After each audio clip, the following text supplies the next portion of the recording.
स्वभावचिन्मयानन्दं कृपापूर्णं जगत्पतिं हरिषड्वर्गजेतारं नित्यानन्दगुरुं भजे स्वभावचिन्मयानन्द.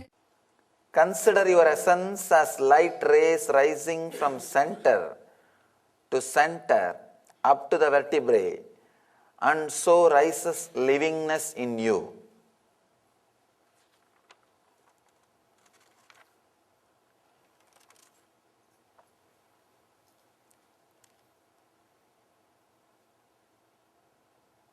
I can say this sutra is essence of visualization techniques. There are so many different kind of methods. This sutra is Dhyana Sutra.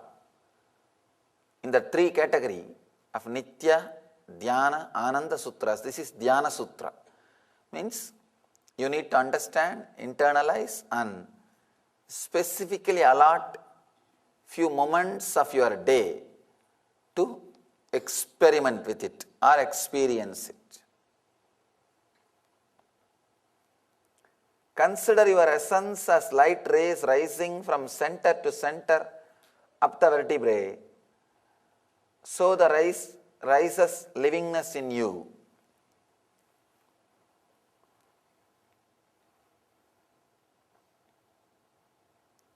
This technique is the base for the whole Kundalini tradition. There are thousands of Kundalini awakening methods. Kundalini is the potential energy which you carry inside you. If that energy is awakened, naturally, automatically the non-mechanical parts of your brain will be awakened.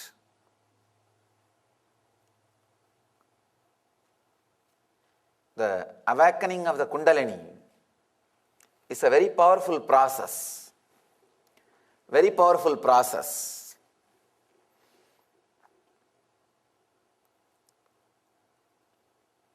Many methods, many techniques, many traditions talk about this.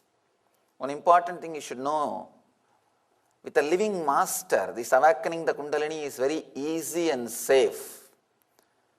Without the living master, it's like a working with medical books and experimenting on yourself. Whatever is said and done, you cannot directly experiment with the medicines after reading few medical books. Now let me try to exactly express what Mahadeva means. Yesterday he spoke about a wonderful technique, Ananda Sutra. Today he is giving us one more technique. It is actually, it's like he is taking us to step by step to the peak and expressing the truth as it is. Sometimes the truth as it is, when you are not able to grasp, catch, he is now then adding the techniques to create that intensity. Please understand. Only after all the preparation and only when you are in the high intensity, when the truth uttered by master, it just clicks. When master says no need for any sadhana, liberate yourself now, you will be able to do only if you have done enough of sadhana and created the intensity. That is the paradoxical thing. If you have missed, if you have not caught, if you have not had that intensity to catch, here Mahadeva is giving a beautiful method to create that intensity. Not only that, it's a very powerful physical technique. Means it can help 80% of us. 80% of us are living in physical level. Other 20% live in the mental level. practically negligible people only live in the spiritual level. People who are living in the spiritual level, for them one word is enough.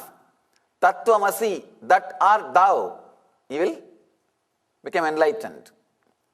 He will just start jumping. There is a beautiful story of a bodhisattva, enlightened disciples of Buddha are called bodhisattvas. One person becoming enlightened. His name was Mahakashyap.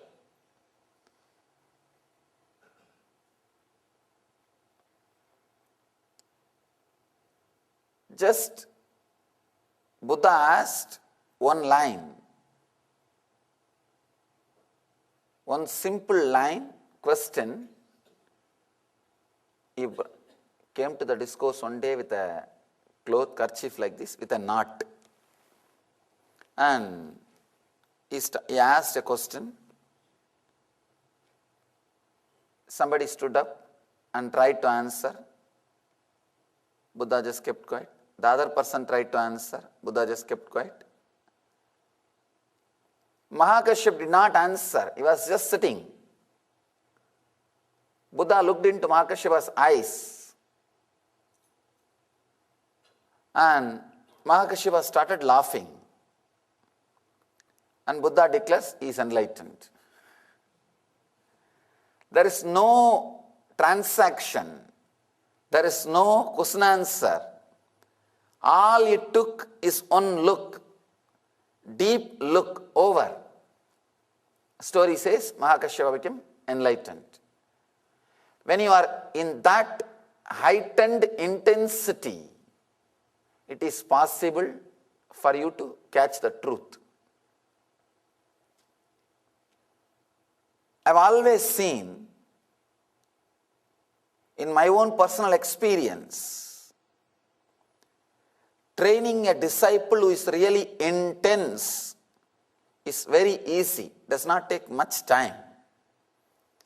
But making a disciple understand about the truth who is not intense, especially after coming to these developed countries, the so-called developed civilizations, I can see very clearly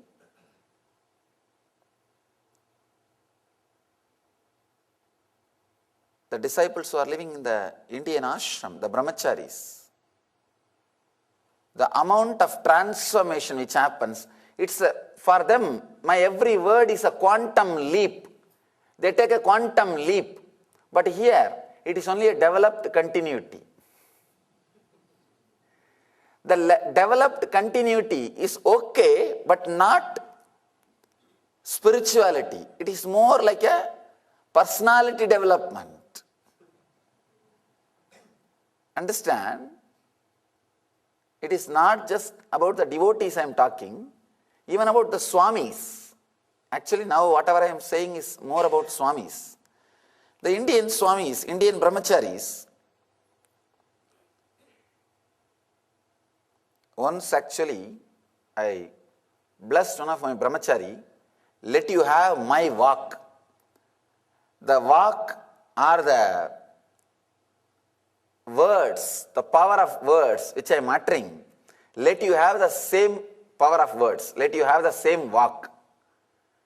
There was another one disciple from Western ashram, he was also there. Naturally, he felt jealous. Swamiji blessed him like this. That fellow asked, you should bless me also. I said, just talk to the Indian brahmachari. He was in silence for more than 14 months just because I told him, from today be in silence till I say. That's all. One day I saw this fellow was shouting and fighting with some other brahmacharis. He was just jumping around. I told him, from today be in silence till you settle within yourself. Whatever may be, he may have been fighting with the other brahmacharis or shouting with the other brahmacharis, whatever it may be. But the intensity was so strong, the relationship, intensity was so strong. You will be surprised. I did not tell him that after 14 months you can start talking, nothing. It was an instruction for eternity. Complete. He doesn't know when he can speak again. Nothing. From that day, he did not even say yes, because yes is again talking. He just shook the head, that's all. Actually, he was in a high restless mood. Usually I go for a morning walk. So I went to the office from the backside door. He did not observe that I am coming. He was shouting and fighting with the other brahmachari through the front side door. I just went near and touched him to tell that I am here. He had the shock, first thing. He had the shock. The second thing, his whole agitated mood, fighting mood, restless mood with that brahmachari, now turned into shock. That high mood, in that intense mood, I told him, from today, be in silence. I did not inquire. I did not try to find out who is right, who is wrong. No. But if it was the disciple from the Western ashrams, he would have asked, tell me why. Only then I will do. He was very fortunate. When I said, be in silence, that's all. He just shook the head, nothing else. He continued, not 1 day or 2 days, 14 months. He was in silence. That has completely transformed him. That has completely changed him. So much of energy is conserved. So much of time he had to look within himself. So much of time he had to learn, to meditate, to go through that tremendous psychological revolution. He was ready to receive the walk. When I called him again and told him, from today you can speak, that day I blessed him, you will have my walk. The power which is expressed by my very words, when I utter something, how it impacts and transforms people, incidents and situations. Let you have that same power. We may think, how can this be? Just an ordinary person is being blessed by the Master to have that same walk. It is a blessing because of his intensity, strong intensity. Even now, if he sits and talks, you will not be able to find out from outside the hall whether it is he is talking or I am talking, including the grammar mistakes. Including the grammar mistakes. It will be exactly same. It will exactly be same. If it is just audio CD, you can't find out whether it was my words or his words. So authentically. It was a blessing for his intensity. I have seen the same way with the ashramites who are in this, who lived in this country, of course, these guys are also from India, but they never had the taste of Bharat. They lived in Indian developed cities. Even inside India, I can see the clear difference between the brahmacharis who come from the cities, developed cities, and brahmacharis who come from the villages. From the cities, when the brahmacharis come, I have seen whenever the truths or ideas are shared, they only do the job of separating the portable and non-portable items. The portable items, they take it and assimilate and try to have their own version. Understand? There are two things in the Master's words. Portable means the knowledge which I am giving, the informations which I am offering, the statistics, data, conviction which I am offering.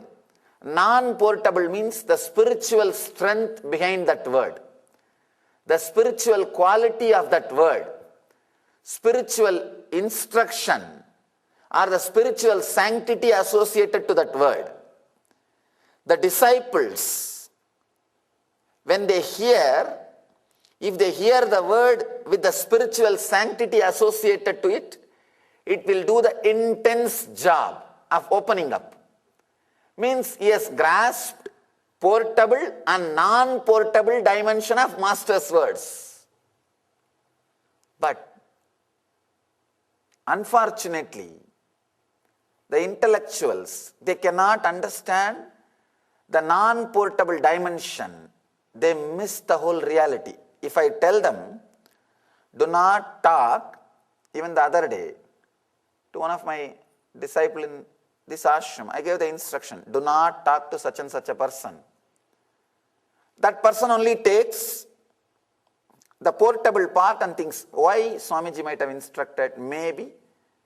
He told me not to talk too much, but not anything else. I think few things I can reduce than what I was doing earlier, but some official or some other things I can have. Means you grasped, the person grasped the portable thing, but not the non-portable sanctity associated with that word. That is why they miss the game.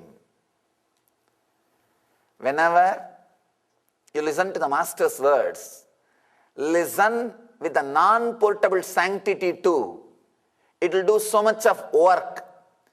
If you are not interested to listen with the non-portable sanctity, better start listening or reading some professors' books.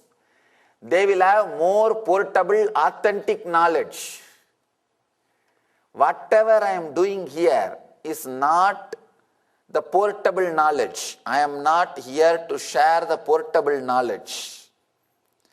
If somebody is interested in portable knowledge, if somebody is enthusiastic about collecting the portable words, so much available through books, websites, through media now in the society.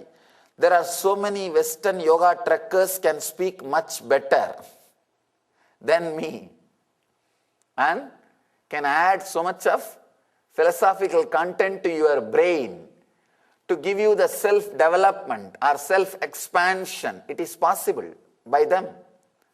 You can do better with them, and they don't demand much also. That is another one very nice thing. But with Master, you will have the benefit only when you see the things with clear, non-portable sanctity associated to the word.